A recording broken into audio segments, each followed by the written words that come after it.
Okay, hard-fought win for sure here. I thought we played really well in stretches. Give Minnesota credit. Marcus Carr was a load there late. We did a couple critical things to help the cause, but they also made a lot of shots and were scoring it quick. So a good win for our guys. Proud of them. Time to move on here. All right, we're going to try to get to everybody here. So let's remember just one question and we'll move on. I'll start with Spencer Holbrook and Brendan Gulick on deck. Spencer. Chris, how much different does a 1-point win feel in tournament play than it would in a regular season? Would you be angrier in the regular season than you are to just survive in a tournament setting like this? Or how does that work for you guys moving forward? 4-point, you say 1 point or 4 point? 4-point win, yeah. How much different does it feel down the stretch like that to just survive in a Big Ten tournament game than it would in a regular season game? Yeah, no, it's a good question. I think when you watch as much college basketball as I have, I mean, I saw, what was it? Illinois was way up on Wisconsin there a couple weeks ago, and Trice went off there late, cut it to a 1 or 2 possession game. You got really good guards, dynamic guards, can make some plays. Again, we've got to do some things better, but I give those guys credit. So we're not giving this one back by any stretch. I'm proud of our guys. I'm proud of EJ for knocking those free throws down late. You're going to miss some free throws. We missed a couple critical ones, but no, I feel good about being able to survive and advance and move forward. All right, next up, Brendan Gulick with Griffin Strom on deck. Brendan. Chris, congratulations on the win. I'm sure you'll be asked quite a bit about your starters, but I want to ask you about Musa Jallow. This might have been his most efficient game of the year. He seemed to come up in big moments on both ends of the floor. What did you like in particular about the way he played tonight? I thought he was terrific. He just played his role at a really high level. I thought he was terrific. Was active defensively, got to where he needed to. I thought he was really, really good. And we needed his defense. We needed his activity, especially with Kyle's 2 fouls. Griffin Strom next up with Patrick Murphy on deck. Griffin. Hey, Coach, how big was it for your guys' confidence and the confidence of some of your other players outside of EJ and Dwayne to have such a well-balanced offensive attack today with 5 guys in double figures, with Kyle and Musa obviously stepping up and having their best games in quite some time? Yeah, that was good to see. That was really good to see those guys. CJ Walker asked to come off the bench a couple of days ago, and I told him, hey, it's your team, senior. So if that's what you'd like to do, absolutely, we'll do that. But I was good to see. I thought he gave us some really critical plays there. The one where he should have probably pulled it out there late. He'll learn from that. But I thought he was really good and really helped us.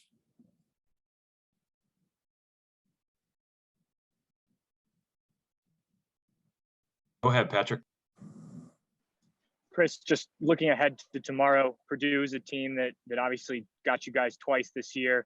CJ mentioned that without even being prompted. How much is that kind of in guys' minds as you get to play them tomorrow? I think you're always aware of it. It's always something that you're aware of. I think they're the only team to sweep us, this year.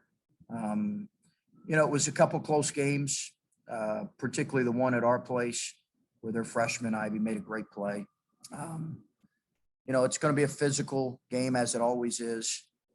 Travion's a tremendous player, as is their big fellow. So should be a great challenge for us here tomorrow. All right. Next up, Stephen Means with Steve Hellwagon on deck. Stephen. Coach, were you a little frustrated out of what was happening that last 98 seconds when it just seemed like your team couldn't execute as much? No. I mean, that's, again, I've watched enough college basketball to know that, players aren't perfect, and they made some plays. We missed a couple free throws. We had a critical offensive foul there, but we also, CJ did a great job calling a timeout in a corner situation. EJ did a great job executing a baseline situation where he got fouled. So no, it's part of us, part of the learning experience. And, there's a couple things we can do better, but they also made some tough shots. Next up, Steve Hellwagon with Shane and Ryan on deck. Steve. Yeah, Coach, seemed like for the longest time you guys were doing a good job with Carr. It seemed like you were running a second defender at him to get the ball out of his hands. what was the thought at the first 37 minutes, I guess, where you only had 12 points through the first 37 and then the rest at the end. Just what were you guys doing with him? You know, they put him in space, Steve, and didn't bring a ball screen as much in the last couple minutes. And then he just, you know, they just, you know, late, you know, they were just down. They got nothing to lose, and they're just playing. And they threw in some tough shots, but they didn't bring another defender as much. I thought we really executed well defensively in the last couple possessions against him. The foul up 3, as well as some of the denials where we just were trying to keep the ball out of his hands. I thought our execution defensively, again, offensively, we had a couple poor possessions there late, but defensively, I thought it was really good for the most part there late. All right, next up, Shannon Ryan with Clay Hall on deck. Shannon. Yeah, thanks. My question is more tournament related. I'm just curious, you know, we saw earlier Duke had to pull out of their conference tournament. I think that prospect of COVID really wrecking us end of season here is on people's minds. And I'm just curious, does that weigh on your mind? Is it a concern? And do you try to block that out, or how do you deal with that? And how do you deal with that with players? No, Shannon, yeah, it's definitely a concern. I definitely think it's a concern. I think the reality is you know, you're trying to do everything you can to mitigate risk. Our guys have done a great job of that. But as I've told a lot of these guys from our local media, you know, we've not been hit with COVID much. So that does probably leave you a little more susceptible here later in the year. So we just have to make sure we're following every protocol.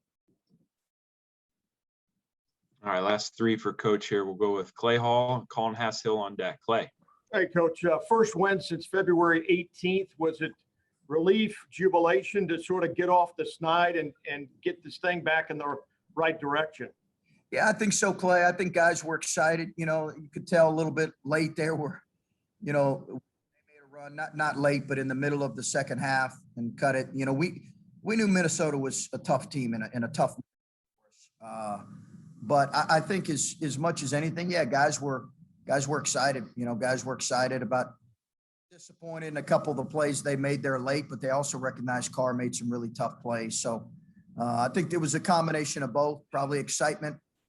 You know, I want them to enjoy this. You know, these are college basketball players. It's not life and death. And sometimes you can feel like that a little bit when you've lost a couple, but I was really proud of them today here. And we'll see how we respond tomorrow. Thanks. We'll go with Colin Hass-Hill and finish up with Adam Jardy. Colin. Chris, I think you had 44 points in the paint today. How much of that was a priority in this specific matchup? And what can you really take from that part of the performance and apply it to the Nets game, given, you know, your challenges from inside the arc offensively against Purdue this season? Yeah, Purdue plays you a little differently defensively, Colin, than Minnesota, but both teams can make it difficult for you. I do think we were really intentional about playing through the paint and even turning down some threes at times. You know, it's obviously a different arena, a different building. So I think we wanted to. Our guys really, really followed our offensive game plan. I mean, they were terrific at being intentional about getting what we want. Sometimes we missed a couple, honestly, but I thought guys were terrific with that. And our last questions will come from Adam Jardy. Adam. Chris, after you guys got off to the 13-0 start, you started to turn the ball over a couple of times there, and I know it's not a team that necessarily turns teams over at a super high percentage. What was the challenge there, and did you feel like that was maybe a missed opportunity where you could have given yourself a little more breathing room? I thought we turned it over just too much today, Adam. But they also do that in league play. Their numbers, it's really the best thing they do in league play. We contributed with it with some. We had sometimes just a couple sloppy plays, a couple plays that just balls dropped through our hands. But no question, we have to be better. We can't have 15 turnovers and expect to win tomorrow. There's no question. And maybe one or two more if there's one or two more. if I could follow since I'm still unmuted, but just to get off to that start, given that you guys did have that losing streak coming in, to come out up 13-0, get some dunks like that, it seemed like that, you needed something like that to maybe get things going. How important was that? Well, we did need it, Adam. We did need it, but I think I said to you guys a couple of days ago that our guys, the spirit of our guys has been really good. I did not sense that they were still feeling the effects of losing 4. I didn't sense that in practice. Hopefully I would tell you, or wouldn't be as positive if I did feel that. So I think they recognized that this is a new opportunity, and they also recognized that they had some really good stretches of play. Just like today, we had some good stretches of play to get it up 14. And then we had some errors that we have to clean up. So I do think that gave us some life and some energy, just the way our guys opened the game. But they've had a great mindset going into it.